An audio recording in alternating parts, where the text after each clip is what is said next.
बिस्मिल्लाहिर्रहमानिर्रहीम। अस्सलामु अलैकुम वरहमतुल्लाहि वबरकातुह। अस्सलामु अलैकुम वरहमतुल्लाहि वबरकातुह। ठीक है, जोश से मालूम चल रहा है कि अल्हम्दुलिल्लाह अटेंशन अभी इस तरफ है। तो आपकी एक एक्टिविटी हुई थी, उसमें सीरत को हमने रोल प्ले के अंदर डिपिक्ट किया था। अब हम लोग अपने सेकंड टॉपिक की तरफ जा रहे हैं, early history of Muslim India. यानी कि जब मुसलमानों की हुकूमत शुरू हुई हिंदुस्तान के अंदर, तो उस ज़माने में इंडिया पाकिस्तान ऐसा कुछ अलग नहीं हुआ करता था, बल्कि ये पूरा इलाका एक साथ जो है हिंद भारत हिंदुस्तान ऐसा कहलाता था। तो उसकी हम एक अर्ली हिस्ट्री पढ़ेंगे, यानी पूरी तारीख नहीं पढ़ेंगे कैसे हम आज़ाद हुए क्या क्या हुआ, बल्कि एक मुख्तसर सी अर्ली लेवल ऑफ हिस्ट्री पढ़ेंगे। हिस्ट्री हम लोग के लिए इंपॉर्टेंट क्यों है? सूरह अहकाफ की एक आयत है जिसमें अल्लाह ताला कहते हैं, इन्ना ज़ालिका लज़िक्रा लिमन कान लहू क़ल्बन औ अलक़ा समअ व हुवा शहीद। बेशक तारीख में, हिस्ट्री इतिहास में नसीहत है उन लोगों के लिए जो समझ से काम लेते हैं और सुनते हैं, अकल रखते हैं। हिस्ट्री आपको जो है एक इंसाइट देती है, आपको एक एक्सपीरियंस देती है कैसे हम लोग अपनी ज़िंदगी को, अपने चीज़ों को बेहतर करें और एक लर्निंग करके चीज़ों को अच्छे से संभालें। ठीक है, अब हिंदुस्तान जहाँ से हम लोग का ताल्लुक है, इंडिया पाकिस्तान बांग्लादेश, इसकी जो है एक बहुत पुरानी तारीख है। ये ऐसा नहीं है कि कल या 50 साल पहले कोई नए मुल्क वजूद में आए थे। यहाँ पे जो है 5-6 हज़ार साल से जो है आबादियाँ बसी हुई। इंडस वैली सिविलाइजेशन वो यहाँ पे थी जो आज का मॉडर्न डे सिंध है। फिर यहाँ से वो तहजीब डेवलप होकर उसने पूरे इस इलाके के ऊपर अपना एक इन्फ्लुएंस, एक असर वसूख उसने यहाँ पे किया। जो ये इंडिया था, तो एक नेक्स्ट स्लाइड पे जाइए, इसके बाद का एक और एक सेकंड, फिर पीछे आइए, पीछे। ये जितना आपको एरिया दिख रहा है ना, तो आज से मतलब जो जी हम हिस्ट्री पढ़ रहे हैं, तो ये कभी इस तरीके से एक नहीं हुआ करते। यहाँ का अगर कोई पावरफुल बादशाह है कोलकाता बंगाल का, तो उसने इतनी अपनी एक एम्पायर बना ली और वो कोशिश करता है कि मैं दूसरे इलाके फतह करूँ। फिर यहाँ नीचे जो बेंगलुरु और उसके नीचे तमिलनाडु है, वहां पे एक एम्पायर बन गई, वहां का बादशाह कोशिश करता है कि मैं इसको आगे बढ़ाऊं। तो ऐसा ये पूरा हिस्सा जो है छोटे छोटे एम्पायर किंगडम्स के अंदर डिवाइडेड था जब रसूल सल्लल्लाहु की बेइज्जत हुई। फिर जब मोहम्मद सल्लल्लाहु अलैहि वसल्लम आए, मोहम्मद सल्लल्लाहु अलैहि वसल्लम आपने जो है हज्जतुल विदा में लोगों से कहा कि जो यहाँ पे मौजूद हैं वो इस दीन को आगे वालों को पहुंचाएं। तो ये चीज सहाबा इकराम जो है इसको आगे लेके गए। फर्स्ट साइड वाला, फिर फर्स्ट हम आज की हिस्ट्री के अंदर जो है 700 इयर्स ऑफ जर्नी पढ़ेंगे, जिसमें मोहम्मद बिन कासिम की अराइवल से लेके जो दिल्ली सल्तनत की आखिरी किंगडम थी लोधी डायनेस्टी, उनका एक मुख्तसर सा हम जायजा लेंगे कि इन्होंने किस तरीके से कंट्रीब्यूट किया। तो सबसे पहले 712 में यहाँ पे जो आमद होती है मोहम्मद बिन कासिम, उसके बाद 4-5 किंगडम्स पूरे इस दौर के अंदर हुक्मरानी करते हैं और यहाँ के इलाके को बहुत मजीद डेवलप करते हैं। ठीक है, नेक्स्ट आप शासन के ज़माने में जो है ये एक मतलब मैप है उस वक्त का जो डिपिक्ट कर रहा है कि वो इलाका जो सिंध है, यानी कि आज के पाकिस्तान में, वहाँ से जो बॉर्डर शुरू होता है इस इलाके को एज हिंद डिपिक्ट करते थे। तो यहाँ तो आप शासन के ज़माने में कुछ मुसलमान खुद मुसलमान हुए थे और वो लोग जो केरला है वहाँ पर जाके दीन को फैलाना शुरू किए। तो आप आज केरला जाएंगे तो वहाँ पे चेरामंजी मॉस्क है मस्जिद, वो मस्जिद 628 AD में बनी थी। आप शासन का इंतकाल कब हुआ? आप शासन का इंतकाल कब हुआ? 571 में पैदा हुआ, 632 में आपका इंतकाल हुआ। तो इंतकाल से 4 साल पहले वो मस्जिद बनाई गई थी। वो केरला में आप जब जाएंगे तो वो मस्जिद देखेंगे, आज भी वो एक हिस्टोरिकल साइट है। तो मालिक बिन दीनार ये जो है उस मस्जिद को वहाँ पे बनाया, उन्होंने वहाँ पे इस्लाम को प्रोपेगेट किया। तो ये जो है मर्चेंट्स थे, ट्रेडर्स थे जो आए थे। खिलाफत राशिदा चली, हज़रत अबू बकर, उमर, उस्मान, अली और हसन रज़ियल्लाहु ताला अन्हुम, उनके ज़माने में ये इलाका फतह नहीं हुआ। ठीक है, अब नेक्स्ट साइड पे जाइए। नेक्स्ट एक और बात, एक और साइड, हज़रत उमर के ज़माने में आपको वो जो सऊदी दिख रहा है उसके ऊपर ईरान, तो ईस्ट में जो है इस तरफ तक आए थे बस। वेस्ट के अंदर जो है इजिप्ट वहाँ दिख रहा है, वहाँ तक उनकी हुकूमत गई थी।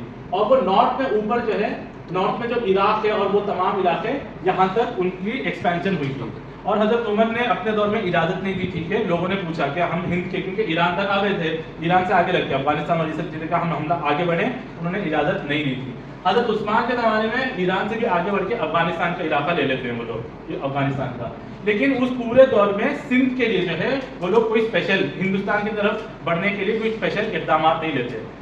जब खिलाफत राशिदा ख़त्म होती है हज़रत अली के बाद, और बनु उमैया जो पहला मुस्लिम डायनेस्टी शुरू होती है, हज़रत मुआविया उसको शुरू करते हैं, उसमें जो है 712 ईस्वी जब आती है तो एक उनका एक खलीफा होता है वलीद बिन अब्दुल मलिक उसका नाम, उसके ज़माने में वो चार्ज देता है इसको मोहम्मद बिन कासिम को कि वो इस इलाके को भी आगे जाके फतह करें। तो मोहम्मद बिन कासिम जो है 712 AD में आते हैं और इस इलाके को फतह करते हैं। Next slide. तो मोहम्मद बिन कासिम 712 में बैटल ऑफ अरोड इसमें राजा दाहिर को शिकस्त देते हैं। और ये एक वाक़या होता है कि श्रीलंका को अगर हम मैप पे देखेंगे वहां से एक काफिला जो है हज के लिए रवाना हो रहा था, तो राजा दाहिर जो सिंध का बादशाह था इसके लोगों ने हमला करके उस काफिले को लूट लिया। तो उसमें से एक औरत ने खत पहुंचाया कि मुसलमानों के खलीफाओं में और लीडर्स में अगर इतना पावर है तो वो आए और हम लोग को बचाएं। तो उस खत के ऊपर जो है मोहम्मद बिन कासिम को रवाना किया गया। ये मोहम्मद बिन कासिम की इस वक्त क्या एज रही होगी 712 में? 17। इनकी उम्र 17 साल की थी। ही वॉज 17 ईयर्स, यानी 17 साल में इनकी जो तरबियत हुई थी माशाल्लाह, इतना केपेबल बनाए थे कि ये लोग आर्मी लीड करने के लिए तैयार थे। तो उनको भेजा गया और बैटल ऑफ अरोड में राजा दाहिर को हराते हैं, उसको उसके बेटे को, और यहाँ सिंध में एक हुकूमत कायम करते हैं। तो सिंध जो है शुरू में बनु उमैया का हिस्सा रहता है। ये 5-6 साल कुछ यहाँ पे हुकूमत करते हैं, इनको वापस जो है बुला लिया जाता है सीरिया और वहाँ पे एक अलग मामला पेश आते हैं। इस तरीके से एक मामला जो है यहाँ पे शुरू होता है। तो पहले बनु उमैया 90 ईयर्स हुकूमत करते हैं 751 तक। 751 में सीरिया में एक चेंज आता है और वहाँ पे जो लीडिंग खानदान बनु उमैया होता है उसको पलटते हैं लोग और बनु अब्बास एक नया खानदान हुक्मरानी में आता है और वो लोग लीड करते हैं।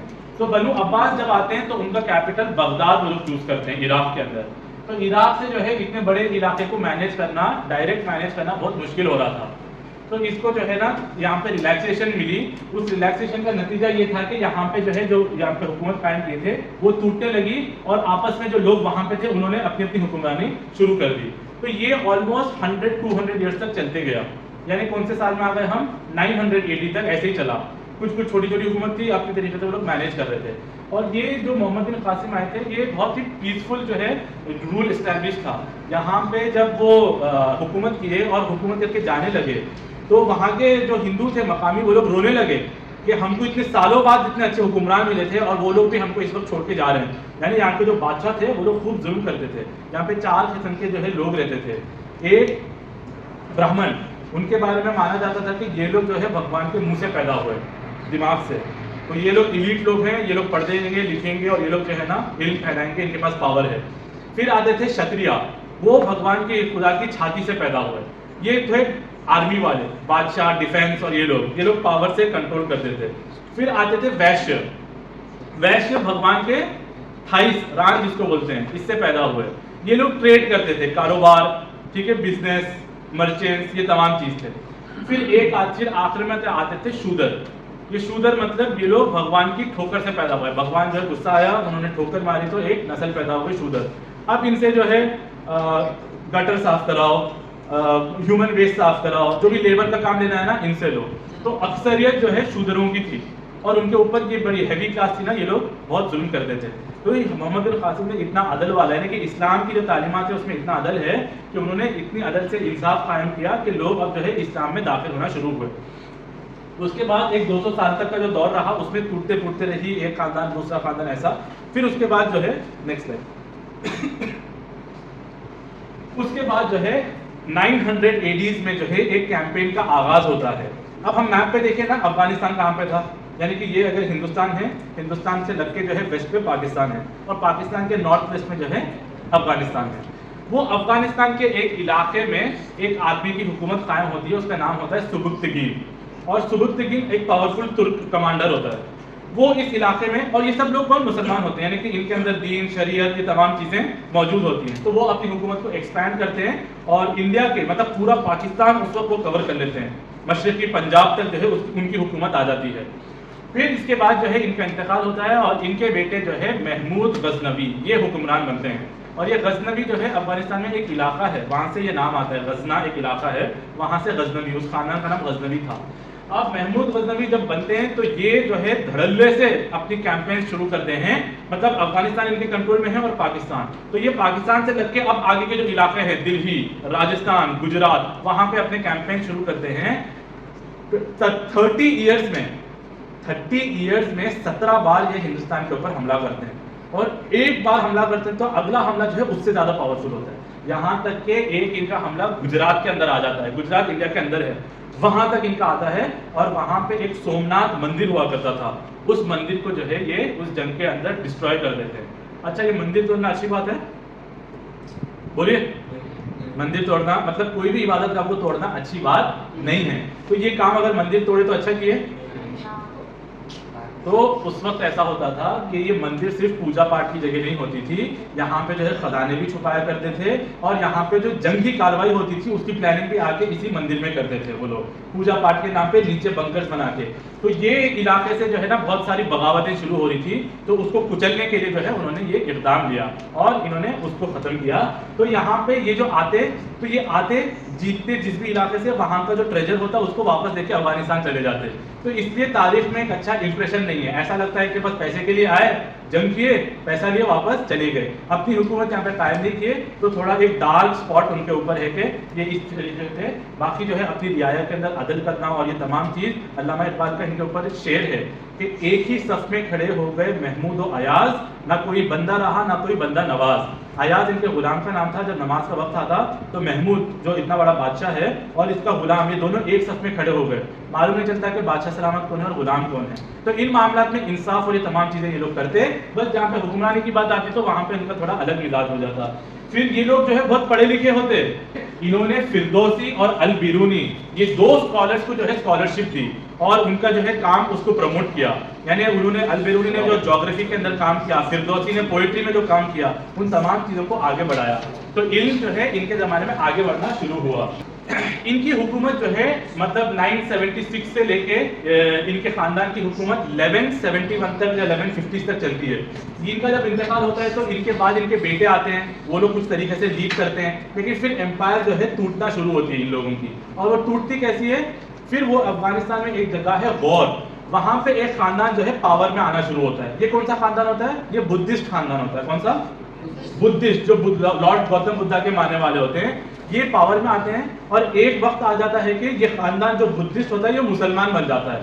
तो ये महमूद गौरी जो होते हैं, इनके दादा परदादा ये बुद्ध मत से इस्लाम में दाखिल हुए थे। फिर ये लोग अपनी हुकूमत कायम करते हैं और जितनी गजनवी की हुकूमत होती है उसको उखाड़ते हैं, यहाँ तक के 1170s और इन सब में आके पूरा पेशावर, पंजाब, जहाँ तक भी गजनवी की हुकूमत थी, सब पे गौरी की हुकूमत कायम होती है। और ये महमूद शहाबुद्दीन मोहम्मद गौरी, ये one of the most powerful king जो इंडिया को मिले हैं, ये one of the most powerful थे। ये और इनके भाई एक साथ हुकूमत करते थे। 1173 में जब ये तख्त पे बैठे, इनकी एज 21-25 कुछ थी, बहुत यंग थे ये लोग। और ये जब बैठे तो ये और इनके बड़े भाई गियासुद्दीन गौरी, ये लोग एक साथ हुकूमत करते और ये हमेशा जो भी फैसला लेते अपने भाई से पूछ के करते और इस तरीके से ये लोग अपनी हुकूमत को आगे बढ़ा रहे थे। फिर इनको जो है 1178 में ये गुजरात के ऊपर हमला करते हैं, लेकिन वहां पे हार जाते हैं। वहां पे एक खानदान होता है चालुक्य खानदान, बहुत क्लेवर, बहुत अच्छी, बहुत उनकी भी एक रूल होती है पावरफुल, वो लोग इनको हरा देते हैं, तो इनका एक्सपेंशन आगे नहीं बढ़ता। अब अगला ये जो है राजस्थान की तरफ जो है ये करते हैं। तो ये पूरा समझ में आना चाहिए कि ये जितने भी इलाके हैं सब पे अपने अपने बादशाह बैठे हुए हैं, ऐसा नहीं कि लोग सब एक हैं, एक आर्मी है और उसके तहत चल रहा है, सब अपने अपने इलाके में अपना अपना वो कर रहे हैं ये, और आपस में अपनी हुकूमत बनाने के लिए आपस में ये लोग लड़ रहे हैं एक दूसरे से। शहाबुद्दीन अपनी हुकूमत बढ़ाते बढ़ाते जो है 1191 में इनकी एक जंग होती है, बैटल ऑफ तर्रेन। ये तर्रेन जो है आज जो हरियाणा का इलाका है इंडिया के अंदर, वहां पे है। वहां पे 1191 में इनकी एक जंग होती है, किसके साथ? पृथ्वीराज चौहान के साथ होती है। और पृथ्वीराज चौहान एक बहुत बड़ा लश्कर लेके आया होता है, अकेला नहीं, आपस में जो है कम से कम कुछ बहुत बड़े बादशाहों को मिला मिला के बहुत बड़ी उसने आर्मी बना के लेके आया होता है। तो तर्रेन में जो पहली जंग होती है उसमें गौरी ये जंग हार जाते हैं। वो हारना उनको इतना वो लगता है, इतना कि वो एक साल के अंदर इतनी भयानक तैयारी करते हैं, अपने आर्मी की तनख्वाह बढ़ाते हैं, उनका मोराल बूस्ट करते हैं, एक साल में वापस 1192 में आते हैं। और इस वक्त जो तैयारी के साथ आते हैं तो तर्रेन के अंदर पृथ्वीराज चौहान, जिससे एक साल पहले हारे थे, उसको शिकस्त देते हैं। फिर अच्छा, उस वक्त राजस्थान जो है बहुत बड़ा मरकजी शहर था, सेंट्रल शहर। राजस्थान मतलब जैसे अभी इंडिया में जो दिल्ली की एक स्टेटस है, पाकिस्तान में पंजाब का जो स्टेटस है ना, बहुत बड़ा सूबा है, वैसे ही राजस्थान का स्टेटस हुआ करता था। अगर राजस्थान को जीतना मतलब आप एक बहुत बड़े इलाके के ऊपर गवर्नरेट हुकूमत कर रहे हैं। तो यहाँ पे जब वो जीत गए, अब इनकी रेजिस्टेंस जो थी, जो दूसरे बादशाहों के मुकाबले में और स्ट्रांग हो गई और ये लोग अपनी हुकूमत बढ़ाते चले गए, यहाँ तक के 1206 के अंदर दिल्ली में भी इनकी हुकूमत कायम हो जाती है, दिल्ली सल्तनत। इस दौरान शहाबुद्दीन जब दिल्ली और ये सब फतह कर लेते हैं, ये अपना एक नायब मुकर्रर करते हैं कि मेरे बिहाफ पे यहाँ पे मेरा वाइस प्रेसिडेंट रूल करेगा, उसका नाम होता है कुतुबुद्दीन ऐबक। तो ये शहाबुद्दीन इनको अपॉइंट करके वापस जाते रहते हैं और एक जगह पे रुक के नमाज पढ़ते हैं कि उस वक्त जो है एक आदमी दुश्मन से आके इनको नमाज के दौरान शहीद कर देता है और इनका इंतकाल हो जाता है। तो इतनी बड़ी जो इनकी हुकूमत थी, अफगानिस्तान, पूरा पाकिस्तान और इंडिया के नॉर्थ हिस्से इंडिया आ गए थे वो लोग, अब वो दोबारा जो है वापस छोटे छोटे उसमें बढ़ गई। इनके बड़े बड़े कमांडर थे, ताजुद्दीन यल्दिज, नासिरुद्दीन कबाचा, तो पूरा बलूचिस्तान नासिरुद्दीन कबाचा के उसमें आया, पूरा बंगाल। आप मैप अगर देखो पीछे जो ये पाकिस्तान में जो आपको क्वेटा और तमाम दिख रहा है, वहां पे नासिरुद्दीन कबाचा उसकी हुकूमत है। ये जो दिल्ली सल्तनत, ये जो दिख रहा है ना आपको, ये था यानी राजस्थान, जयपुर, दिल्ली, यहाँ पे जो है कुतुबुद्दीन ऐबक उसकी हुकूमत होती है। और उससे आगे यहाँ जाके ये जो बंगाल दिख रहा है आपको, यहाँ पूरे में बख्तियार खिलजी इनकी हुकूमत कायम होती है। और बख्तियार खिलजी हिस्ट्री के अंदर बहुत पावरफुल एक जनरल और एक बादशाह के तौर पे गुजरे हैं। अब ये जो 4-5 इलाकों में वो गौरी की हुकूमत बढ़ गई, तो उसमें दिल्ली सल्तनत के बारे में हम लोग पढ़ेंगे आगे। तो अभी तक कितने आए? मोहम्मद बिन कासिम सबसे पहले, फिर वो आए, हुकूमत कायम की, लेकिन बाद में वो हुकूमत मैनेज नहीं हो सकी, तो वो चीज क्या है, डिसइंटीग्रेट हुई। फिर मेन जो आदमी सेंट्रल यूनाइट करके लाया वो कौन थे? महमूद गजनवी, गजनवी खानदान हुकूमत की। फिर वो भी जब कमजोर हुई तो उसको रिप्लेस करने वाला कौन सा खानदान था? गौरी, शहाबुद्दीन गौरी और उनका खानदान। अब यहाँ पे 1206 में दिल्ली में ममलूक सल्तनत कायम होती है इसको, और ये तमाम लोग कौन होते हैं? ये लोग गुलाम होते हैं। उस जमाने में गुलामों का तस्वुर होता था, तो ये तमाम लोग गुलाम होते हैं और गुलाम लोग आके हुकूमत करते हैं, यानी कि टैलेंट इतना होता है। तो सबसे पहले 4 साल कुतुबुद्दीन ऐबक इनकी हुकूमत होती है, और ये 4 साल मतलब ये लोग जो है पढ़े लिखे लोग थे, अदल करते थे लोगों के अंदर। इनका माइंडसेट जो है लीड जैसा करना होता है ना, एक तो होता है फॉलो करना, कोई कुछ बोल रहा है हम उसकी इताअत करें, एक हो रहा है कि हम उस पोजीशन में आए कि हम लोगों को लीड करें। तो ये तमाम लोग लीडर्स थे, तो इन्होंने अपने तरीके से लीड किया। 1210 में जब इनका इंतकाल होता है तो ये अपने नेक्स्ट जानशीन, इनके गुलाम होते हैं एक, और फिर दामाद भी इल्तुतमिश, सुल्तान अल्तुतमिश, इनको हुक्मरानी देते हैं। तो ये 1211 के अंदर ये हुकूमत में आते हैं वो सुल्तान अल्तुतमिश, और 25 ईयर्स ऑलमोस्ट ये हुकूमत करते हैं 1236 तक। और फिर इन्हीं के ज़माने में आप देखेंगे कि दिल्ली में एक मॉन्यूमेंट है कुतुब मीनार। ये कुतुब मीनार उस ज़माने में, इनके ज़माने में कंप्लीट होता है।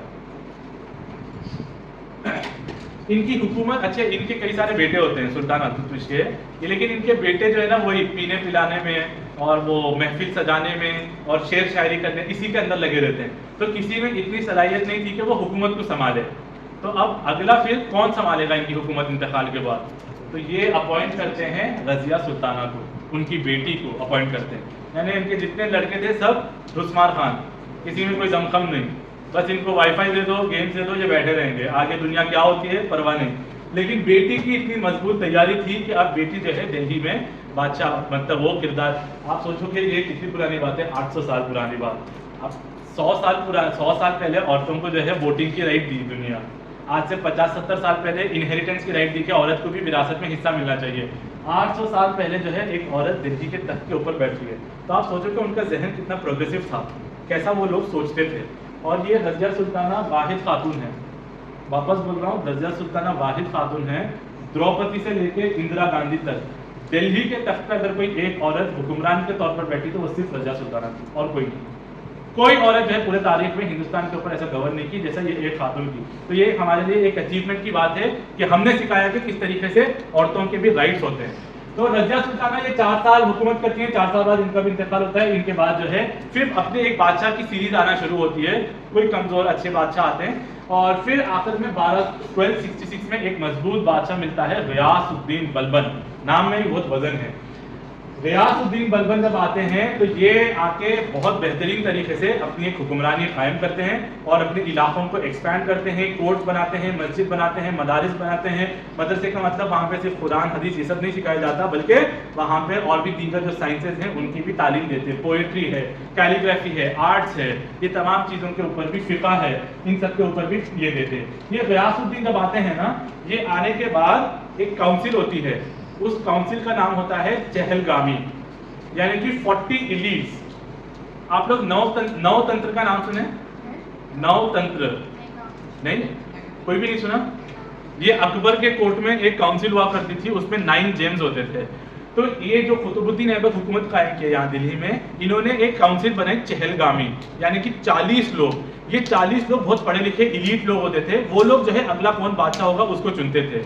अब वो होते होते 50 साल के अंदर इतनी करप्ट हो गई थी कि ये लोग जो है बस बादशाह आके क्या करा उससे परवाह नहीं थी, बल्कि बस पावर हमारे अंदर रहे, यही उनका असल गोल था। तो गयासुद्दीन देखे कि कोर्ट में इन लोगों का बहुत ज्यादा इन्फ्लुएंस है, ये जैसे हुक्मरान बनते हैं चहलगामी को अबॉलिश कर देते हैं सबसे पहले, कि ये लोग जो है रुकावट बन रहे हैं, इनको खत्म करो, ये इसको, और इनके पास पावर एक्वायर करते हैं। तो ये ऑलमोस्ट 21 ईयर्स हुकूमत करते हैं। इनके जमाने में जो है मंगोलों का हमला हिंदुस्तान के ऊपर भी शुरू हो जाता है। अब ये मंगोल कौन है? इनको हम चंगेज खान, उसकी औलाद, उसकी जो आर्मी थी, ये लोग जो दुनिया फतह करने निकले थे, तो ये लोग दुनिया फतह करते करते हिंदुस्तान पे भी हमला करना शुरू किए। और ये पूरा हिंदुस्तान, जो आज हम मुसलमान हैं, जो हिंदू लोग जिंदा हैं, वो सब जो है इन लोगों की बदौलत है। ये लोग इतना जम के लड़े उन मंगोलों के खिलाफ, इतनी बहादुरी से लड़े कि मंगोलों को इन्होंने यहाँ से बाहर निकाल दिया। और कुछ मंगोल थे, वो मंगोल बच गए, उन्होंने इस्लाम कबूल किया और इंडियन सोसाइटी के अंदर वो लोग इंटीग्रेट हो गए। तो ये गयासुद्दीन बलबन का बहुत बड़ा कारनामा था। इनके जो बेटे थे, इनके बेटे, एक मंगोलों के खिलाफ एक जंग हो रही थी, उस जंग के अंदर जो है इंतखाब शहीद हो जाते हैं। तो बाप को जो है इतना, मतलब गयासुद्दीन बलबन को इतना बड़ा सदमा लगता है अपने बेटे के लॉस का कि वो होशो हवास अपने खो देते हैं। और फिर इनका जब इंतकाल होता है तो इनके बाद ममलूक सल्तनत वो कमज़ोर होना शुरू होती है। तो इनके बाद जो नेक्स्ट बादशाह आता है, उस बादशाह का एक सिपहसालार होता है जिसका नाम होता है फेरोज खिलजी। फेरोज खिलजी देखते हैं कि ये ममलूक सल्तनत जो है बड़ी कमज़ोर पड़ रही है, तो इसमें जो है ये बादशाह से हम कंटिन्यू कर सकते हैं। तो ये एक महल के अंदर मिलिट्री कूप लेके आते हैं। मिलिट्री कूप यानी कि फौज के जरिए से तख्ता पलट देना बादशाह का। तो ये आते हैं और ममलूक सल्तनत का बादशाह वो तख्ता पलट देते हैं और अपनी हुकूमत 1290s में अपनी हुकूमत ये कायम कर देते हैं। अब ये फेरोज खिलजी भी जो है एक स्टेट्समैन लीडर जैसे होता है ना, वैसे जबरदस्त लीडर थे, नरम दिल थे, लेकिन लड़ने में इतनी महारत थी कि कोई जंग में जो है मतलब हारना इनके उसमें नहीं लिखा होता। और नरम दिल इतने थे कि दुश्मन अगर जंग में हार गया लेकिन आके माफी मांग लेगा ना तो उसको माफ भी कर देते थे। तो कुछ लोग जो है उसका फायदा उठाना शुरू किए, बगावत कर देते हैं, लेकिन जब हार गए तो आगे माफी मांग लेते हैं, फिरोज खिलजी गलती हो गई माफ कर दो। तो ये माफ जो करने लगे उसमें कुछ शरारतें बढ़ने लगी कि हुकूमत दोबारा टूटने लगी। ये जो है इनका दामाद जो हुआ करता था वो देखना शुरू किया कि ये इतने काबिलियत नहीं दिखा रहे कि चीज़ों को कंसोलिडेट करे। तो वो 1296 में इनका जो दामाद होता है जिसका नाम होता है अलाउद्दीन खिलजी जो है इनका तख्ता पलटता है, इनको जो है कत्ल करता है और अपने आप को एज अ दिल्ली सल्तनत का नया बादशाह डिक्लेयर करता है। अब अलाउद्दीन खिलजी 20 ईयर्स रूल करते हैं, 1296 से लेके 1316 तक। ये 20 साल रियल मायने में इंडिया के गोल्डन एज थे। इनके ज़माने में इकोनॉमी जिस तरीके से तरक्की करती है, जिस तरीके से लॉ एंड ऑर्डर को एनफोर्स करते हैं, जिस तरीके से आम जो है तालीम को करते हैं और जैसे मतलब हिंदूज और मुस्लिम के अंदर एक जस्टिस कायम करते हैं, ये एक गोल्डन पीरियड रही है इनके दौर का अपने दौर में। फिर इनके ज़माने में जो पूरी हुकूमत नॉर्थ में कंसोलिडेट थी, अभी तक जो हुकूमत है वो अहमदाबाद से आगे नहीं बढ़ी। कोई भी हुकूमत, जितने भी थे सब ऊपर की तरफ ही कर रहे हैं, नीचे कोई नहीं आ रहा है। इनके जमाने में पहली बार जो है साउथ इंडिया की तरफ जो है हमला करते हैं। तो देवगिरी, ये हैदराबाद, तमिलनाडु, यहाँ तक जो है ये पहुंच जाते हैं। तमिलनाडु यानी कि ये आपको जो चेन्नई दिख रहा है, यहाँ तक इनकी हुकूमत आ जाती है, इतनी नीचे तक, वहां से शुरू और यहाँ पे खत्म, इतनी बड़ी इनकी आ जाती है। तो ये भी मतलब इनको भी सिकंदर आजम बनने का एक अज़म था, एक जज्बा था इनके अंदर। इतनी बड़ी जो ये हुकूमत कायम कर लेते हैं, 1316 में इनका भी इंतकाल हो जाता है। इनके बाद इनका बेटा बनता है। इनका बेटा उतना काबिल नहीं रहता और ये जो अलाउद्दीन खिलजी होते हैं, इनके जो वो होते हैं कमांडर मलिक काफूर, ठीक है, ये लोग जो है अपने आप को मुसलमान बताते थे, यानी कन्वर्टेड मुस्लिम्स थे, हिंदू थे मुस्लिम बने, लेकिन मुसलमान बनने के बावजूद भी इनके पास जो है ना इस्लाम के खिलाफ बहुत दुश्मनी थी, मलिक काफूर की और भी लोगों की। तो एक और था गयास, ये लोग जो है हमेशा इस्लाम को जो है यहाँ से ख़त्म करने की कोशिश करते रहते हैं। तो जब अलाउद्दीन खिलजी का इंतकाल हुआ, उनके बाद बेटा 4 साल तक हुकूमत किया, लेकिन उसमें भी दमखम नहीं रहा, तो इनका एक और बहुत बड़ा सिपहसालार था अलाउद्दीन खिलजी का, उसका नाम था फेरोज तुगलक। ये जो है जब देखता है कि ये गाजी मलिक, ये लोग खुद इस्लाम के दुश्मन हैं और इस्लाम को मिटाने की कोशिश करते हैं, तो ये गाजी मलिक के खिलाफ एक जंग छेड़ के उन लोग को जो है शिकस्त देते हैं और एक तुगलक डायनेस्टी को जो है हिंदुस्तान में कायम करते हैं और तुगलक डायनेस्टी शुरू होती है। तो अभी दिल्ली में सबसे पहली सल्तनत ममलूक थी। ममलूक 90 साल हुकूमत की खत्म हुई, उसके बाद कौन सी आई? कौन सी आई? दम लगा के बोलो भाई। खिलजी खानदान। खिलजी जो है एक 30 साल हुकूमत करते हैं, उनके बाद कौन आता है फिर? ये आते हैं तुगलक डायनेस्टी। ठीक है, ठीक है। अभी ये जो तुगलक खानदान शुरू होता है तो ये लोग अपना एक नया कैपिटल बनाते हैं, तुगलकाबाद। क्या बनाते हैं? ये दिल्ली के नजदीक एक शहर है, वहां पे अपना कैपिटल बनाते हैं और वहां से रूल करते हैं। इनका एक पावरफुल रूलर आता है जिसका नाम होता है मोहम्मद बिन तुगलक। ये बहुत पढ़ा लिखा आदमी होता है, ये हदीस का, फिक़ह का, कुरान का, लॉ का, साइंस का बहुत बड़ा मास्टर होता है, इकोनॉमिस्ट होता है। लेकिन इनके कुछ वो स्ट्रैटेजीज होते हैं जो कामयाब नहीं हुए और वो नाकामयाब होने की वजह से जो है इनको हिस्ट्री में थोड़ा इनका मजाक भी उड़ाया जाता है। इन्होंने एक अटेम्प्ट किया था कि अपना कैपिटल दिल्ली से लेके दौलताबाद को शिफ्ट करें। दौलताबाद किधर है? महाराष्ट्र एक इलाका है, मुंबई, वहां के आसपास ये इलाका है। तो ये पूरी पॉपुलेशन को लेके जो है वापस आते हैं, दौलताबाद शिफ्ट होते हैं। उस दौरान बहुत सारे लोगों का इंतकाल होता है, वो लोग कमजोर पड़ते हैं, बीमार पड़ते हैं, इंतकाल हो जाता है। फिर एक इन्होंने हुक्म दिया था कि हम लोग, सुनो अब्दुल रहमान, एक इन्होंने हुक्म दिया था कि हम लोग जो है पुराने जमाने में सोने के और चांदी के सिक्के बनते थे, सिल्वर एंड गोल्ड के। इन्होंने हुक्म दिया था कि हम आयरन का भी जो है बना सकते हैं कॉइन। तो वो आयरन का कॉइन बनाने का जब उन्होंने लॉ पास किया तो आयरन तो हर घर में होता है, तो हर आदमी घर में आयरन बनाना शुरू किया, आयरन का कॉइन बनाना शुरू किया और उस तरीके से वो लोग अपना टैक्स पे करते। तो इतनी कॉइन्स हो गए कि इकोनॉमी जो है डाउन होना शुरू हो गई, तो कोलैप्स होना शुरू हुई। तो ये इनके कुछ थे, बाकी ये लोग जो है अपनी हुकूमत एक्सपैंड किया और ये तमाम। फिर ये जब इनके बाद जो है इनका सक्सेसर आया फिरोज शाह तुगलक और ये तमाम, उनके ज़माने में एक हमला होता है 1398 में। और ये हमला किसकी तरफ से होता है? ये तिमूर लंग एक आदमी होता है, हाँ, वो आदमी, उसको दुनिया फतह करने का एक ख्वाब आता है, मतलब वो अज़म लेके उठता है, तो वो हमला दिल्ली के ऊपर भी करता है और पूरी दिल्ली को जो है सैक कर देता है। यानी कि पूरी दिल्ली में सल्तनत जो इतने साल से कायम थी बर्बाद, नीस्तो नाबूद हो गई। तो वो 1398 में जो है इन लोगों की हुकूमत भी खत्म हो जाती है इसके बाद। फिर कुछ अर्सा जो है एक और खानदान आता है। और अच्छा, ये जो हुकूमत कायम हो जाती है, ये हो जाती है ना, एक मैप से बता देता हूँ मैं आप लोग को। इनकी जो हुकूमत होती है, यानी कि ये चेन्नई तक आ गए थे, ये तमाम लोग यहाँ तक हुकूमत करते थे। जब तिमूर लंग का हमला होता है तो ये हुकूमत जब खत्म हो जाती है तो ये इलाके में जो है दो और बड़ी हुकूमतें आ जाती है। ये जो तमिलनाडु का और ये हैदराबाद के नीचे का हिस्सा दिख रहा है, यहाँ पे हुकूमत कायम होती है जिसका नाम होता है विजयनगर एम्पायर। क्या होता है नाम?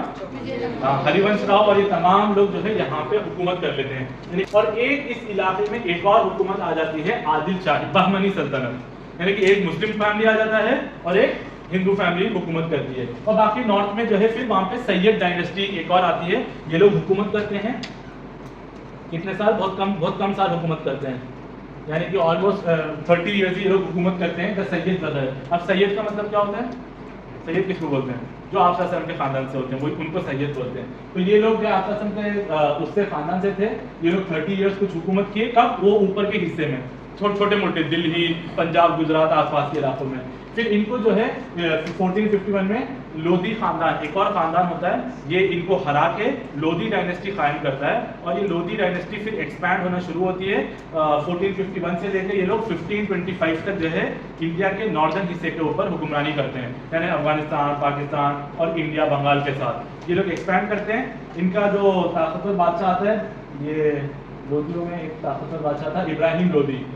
ये इब्राहिम लोधी फिर आखिर में जो है बाबर के साथ 1526 में एक इमर्जिंग पावर होती है मुगल सल्तनत, उनके साथ टकराव होता है, जो अफगानिस्तान से आते हैं, पूरा फतह कर लेते और आखिर में 1526 में हरियाणा, वही हरियाणा, वहाँ पे पानीपत की मकाम पे एक जंग होती है। उस जंग में इब्राहिम लोधी हार जाते हैं और बाबर को जीत मिल जाती है। और ये फर्स्ट 700 ईयर्स की जो है ये हिस्ट्री रही है। आखिर में अच्छा, ये कुछ थोड़े बहुत ये हैं जो इंडिया में जो है इस जमाने में कंस्ट्रक्ट किया गया था।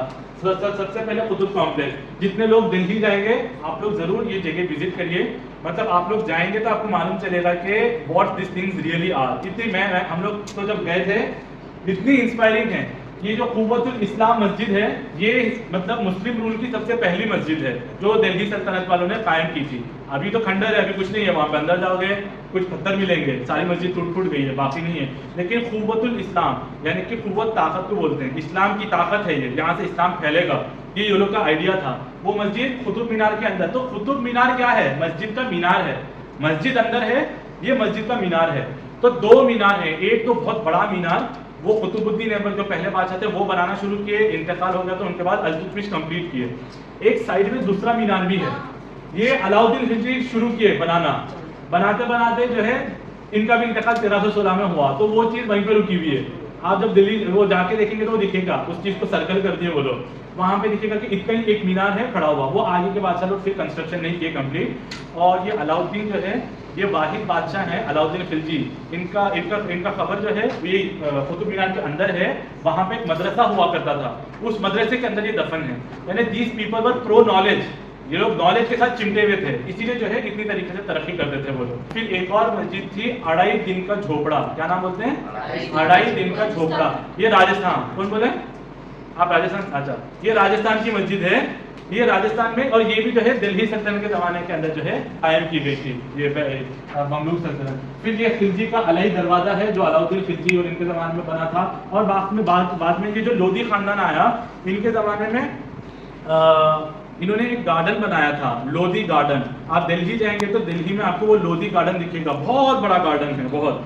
फिर इन लोगों के जो किले थे, रणथंभौर का किला, दिल्ली का किला, तुगलकाबाद का किला, दौलताबाद, ये तमाम जो फोर्ट्स थे इन्होंने बनाए थे पूरे साइंस के साथ, ताकि इस इलाके का डिफेंस करे। और ये हिस्ट्री आप लोग को जानने में मदद करेगी कि what really our role is, हम क्या हुआ करते थे और आज हम कहाँ आ गए हैं और क्यों आ गए हैं। वो इकबाल का एक शेर है, वो मुअज़्ज़ज़ थे ज़माने में मुसलमान होकर, हम ख्वार हुए तारीख़ खुदा होकर, कि वो लोग इस्लाम के करीब थे लिहाजा अल्लाह ने उनको हुक्मरानी दी, हम दूर होते गए तो अल्लाह ने हमको जो है फिर ज़लील व ख़ार कर दिया।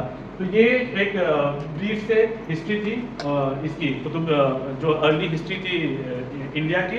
क्या लास्ट बात, जो तातारियों का हमला हुआ मंगोल्स का, अगर उस वक्त जो है ये मुसलमान बादशाह नहीं रहते, अगर खुदा न खास्ता कोई और रहता ना, तो ये मुसलमान बादशाह लोग अगर नहीं रहते, इनकी हुक्मरानी नहीं होती ना, तो आज हमारा नाम शाहिद, इस्माइल, उमर ये सब नहीं होता, हमारा नाम छिंगछैंग, छोंगू, जोंगू ऐसे नाम होते। मंगोल जो है कोई कसर नहीं छोड़े थे किसी को ख़त्म करने में, बड़े बड़े शहर बर्बाद कर दिए थे, Bukhara, Uzbekistan, Tajikistan, Samarkand, Iran, Iraq, इतनी बड़ी बड़ी शहरों को बर्बाद करके आ गए थे। और वो बड़े बड़े शहरों को बर्बाद करने वाले हार कहाँ पे खाए? हिंदुस्तान में आके खाए। यानी कि ये अल्लाह का एक मंसूबा है कि इस्लाम जो उठेगा तो इस इलाके का बहुत बड़ा रोल रहेगा। तो वो रोल को हमको समझना है और अपना ये अदा करना है। यहाँ के जो हिंदूज है मकामी, दे शुड बी थैंकफुल। अगर अलाउद्दीन और ये लोग नहीं होते तो यहाँ के कोई बादशाह के अंदर इतनी सकत नहीं थी कि वो लोग मंगोलों का मुकाबला कर सके। लिहाजा इन लोगों के नतीजे में, और अलाउद्दीन के जो ये था सिपहसालार जफर खान, उसका असल किरदार था मंगोलों को हराने में।